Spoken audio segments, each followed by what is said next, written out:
Em um tempo onde o poder da palavra era mais temido que a espada, onde o silêncio era a única defesa e a verdade era uma questão de perspectiva, uma instituição se erguia como juiz, júri e executor.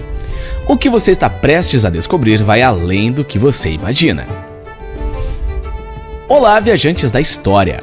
Hoje vamos mergulhar nas águas turvas da Inquisição e sua abordagem sobre a heresia sexual. Preparados para uma viagem ao passado que não é para os fracos de coração? Antes, já deixe o seu super like e, sem mais demora, vamos ao vídeo.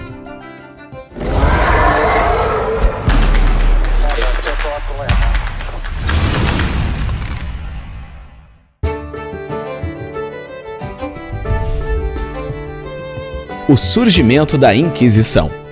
No século XIII, a Europa estava em um estado de agitação religiosa e social.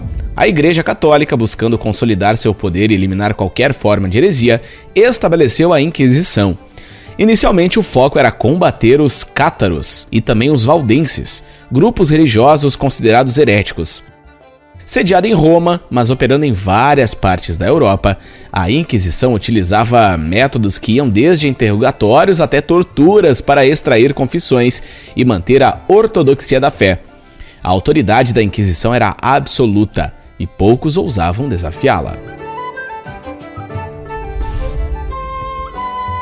A heresia sexual.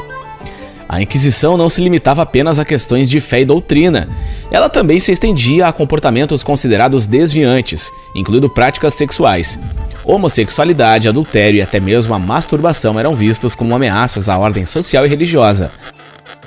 Documentos da época, como os registros da Inquisição, mostram que essas heresias sexuais eram tratadas com a mesma severidade que outras formas de heresia. O objetivo era claro: manter o controle social e moral, usando a fé como justificativa.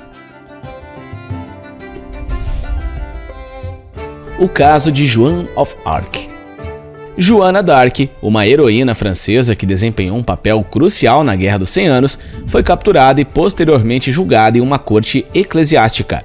Embora suas ações militares fossem o foco principal, a Inquisição também a acusou de vestir-se como homem, uma forma de heresia sexual segundo os padrões da época.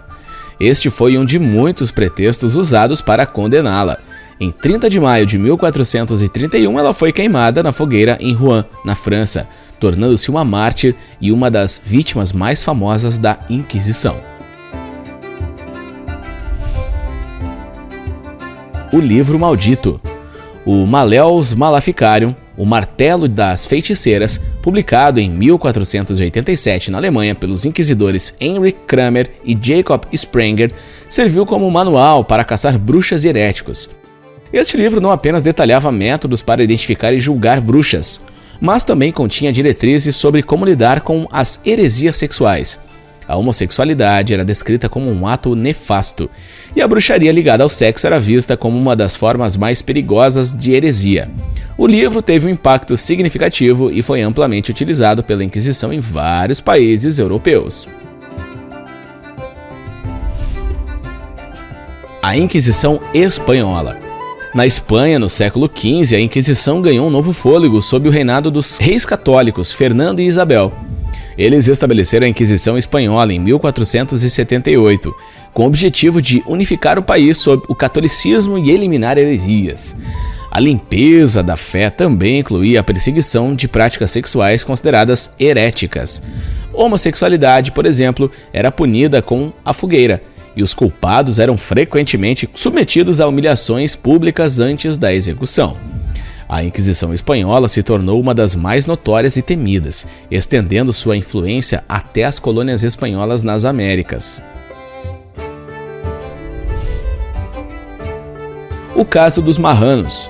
Os marranos eram judeus convertidos ao cristianismo na Espanha, muitas vezes sob a pressão da Inquisição. Além de serem perseguidos por sua fé, muitos foram acusados de práticas sexuais desviantes. Documentos históricos mostram que a Inquisição frequentemente usava acusações de heresia sexual para confiscar propriedades e também riquezas destes indivíduos. Este foi um método eficaz para não apenas eliminar a heresia, mas também para enriquecer os cofres da Igreja e do Estado. O papel da mulher. A Inquisição frequentemente visava mulheres acusadas de bruxaria, que muitas vezes incluía acusações de heresia sexual. Mulheres como Agnes Waterhouse, que foi uma das primeiras mulheres a serem executadas por bruxaria na Inglaterra em 1566, foram acusadas de ter relações sexuais com o diabo ou de usar sua sexualidade para desviar outros da fé cristã.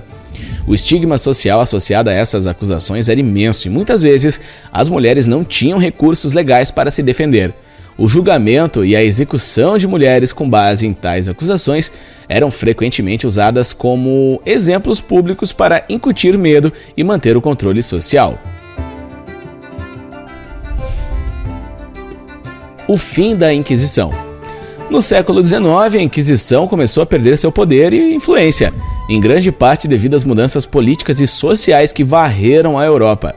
A Revolução Francesa e o Iluminismo desafiaram as bases autoritárias da Igreja e do Estado, incluindo a Inquisição. Em 1820, a Inquisição Espanhola foi oficialmente abolida, seguida pela dissolução da Inquisição Romana em 1908. No entanto, as cicatrizes deixadas por suas ações ainda são sentidas. Muitas das leis e estigmas associados à sexualidade têm suas raízes nesta época obscura, e os registros da Inquisição ainda são estudados como exemplos de abuso de poder. O legado. Hoje a sociedade ainda luta com questões de sexualidade e identidade de gênero. Embora a Inquisição tenha acabado, seu legado de repressão e estigmatização ainda ecoa nos corredores do tempo. Leis que criminalizam a homossexualidade em alguns países, por exemplo, têm raízes históricas que podem ser rastreadas até as práticas da Inquisição. Além disso, o estigma social em torno de certas práticas sexuais ainda existe, muitas vezes alimentado por interpretações religiosas que foram codificadas durante os tempos da Inquisição. A lição aprendida.